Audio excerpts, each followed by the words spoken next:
What's up, everybody? So today we're going to prep this wheel for paint, powder coat, whatever you'd like to do. First thing you're going to do is remove anything that's not going to get painted. This wheel actually came off of my 96 Shadow Ace. So I'm going to remove this disc right here for the brakes because you don't want to get anything all over them. That's obvious.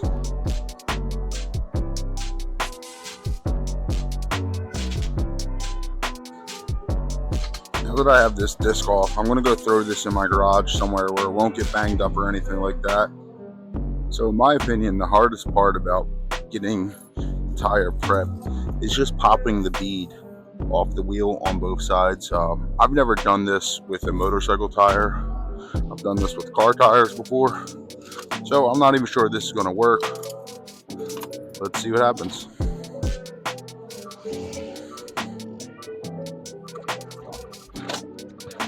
Now, the theory of this process here is that the weight of the vehicle will push down on the sidewall of the tire and force the bead to pop. It was a pain in the ass.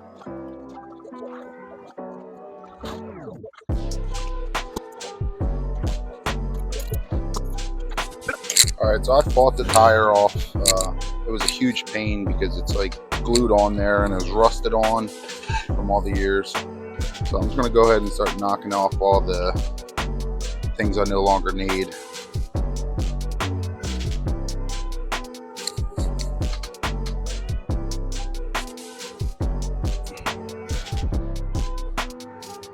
I cut off the inner tube as well. What you're seeing me remove now is just the valve stem. I have a new one, so I won't be running a new inner tube though. I'm going to seal the spokes from the inside. So this band here I'm going to cut off. Yeah, you can see there was definitely moisture in the wheel or something because it's just a mess. That's why I fought the tire coming off. I'm going to wind up taking a wire wheel and knocking all this disgustingness off. You can see it's just beat up. And then after that, I'm going to use a sealant to seal all the thread holes where the stems are. And then I won't be running an inner tube no more because I'll seal up all the holes and the air won't be leaking out. And you can see that the inside of my wheel has got a lot of corrosion. The most efficient way of getting this going, it would definitely be a sandblaster in my opinion, just because it get in all the little cracks and crevices. I don't own one, so I'm just going to use a wire wheel. You can see just hitting it a few times how much stuff's actually coming off. So I'm just going to continue to do this until it's clean enough for my likings.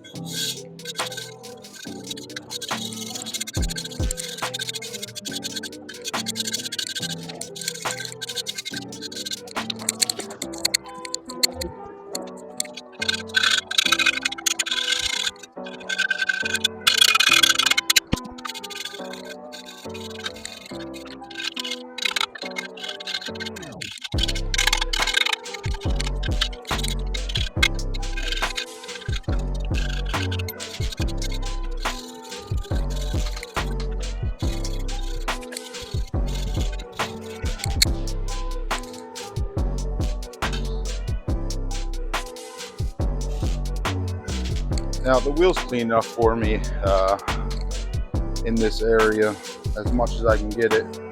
So I'm going to start to remove the paint from all the spokes and stuff. The product I'm going to be using is Goo Gone Graffiti Remover. I figured it's meant to take graffiti off of a wall. It should be able to eat the paint off of this wheel. I'm going to do it inside of this trash bag. This way all the liquid stays as wet as it can and has time to get the product off or the paint off.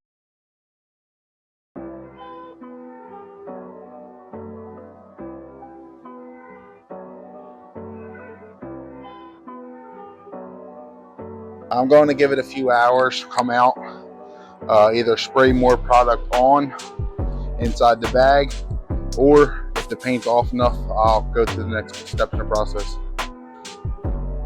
All right, everybody. So this is the wheel after the goo gone, sat overnight. I did run to the car wash and pressure wash it, but you can see the areas where there's still paint, and it's just, it pulls it off no problem. So I was actually really happy with that product because, I mean, this stuff's coming off like butter. So a little bit more work there. Now what I'm working on is cleaning all these pits here. This way it seals properly. You can see I already did the one side here. The other side's pretty bad in some spots. So this used to look like this all the way over. Now what I did for that is I ran to Home Depot, and this here is used for cleaning copper fittings. It's a $4 piece. You do take a knife, or not a knife, a saw or something, cut that off, put it into a drill, and then you have a wire wheel to get into all them little spots. Now I'm going to do that all the way around, and then paint on this rust remover just to get it fully clean.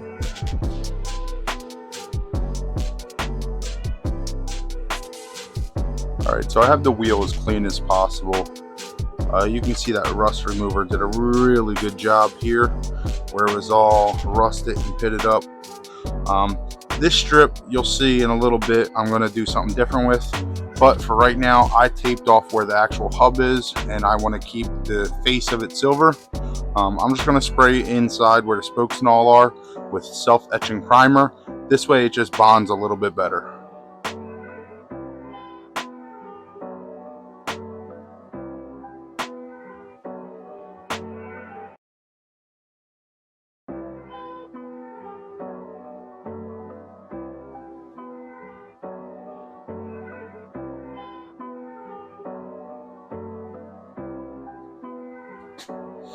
All right, everybody. I just got back from fishing with my buddy Brad, but I had laid down a few coats of primer, which are dry now. Now I use self-etching primer. This way it digs into the material a little bit. I mean, the black paint was on there for so long, and they didn't use this stuff, so I just overkilled it a little bit. I'm going to throw one coat of paint on of the black that I have.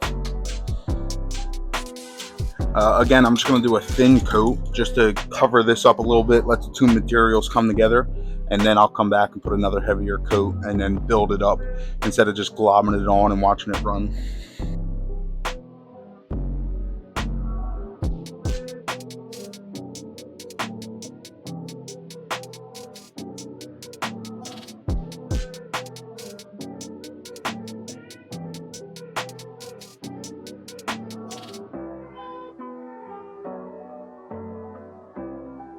For today, well, maybe later tomorrow or tonight I'll do a little bit more, but I'm gonna let that set up, and then I'll maybe do another coat or two, because you can still see there's some areas that I'm actually just gonna touch up now.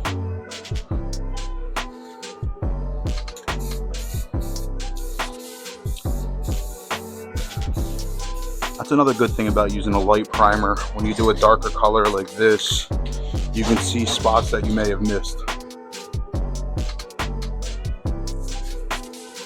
All right, so the black's all dry. It came out pretty clean. I mean, there's some little minor imperfections that I'm not too worried about. I'm not building a show bike, so it doesn't have to be perfect. Last step, I'm gonna throw some clear coat on it. With the clear, just go light on it. You don't wanna stack it up like I've been saying and have it run everywhere. Especially with clear, it's hard to see.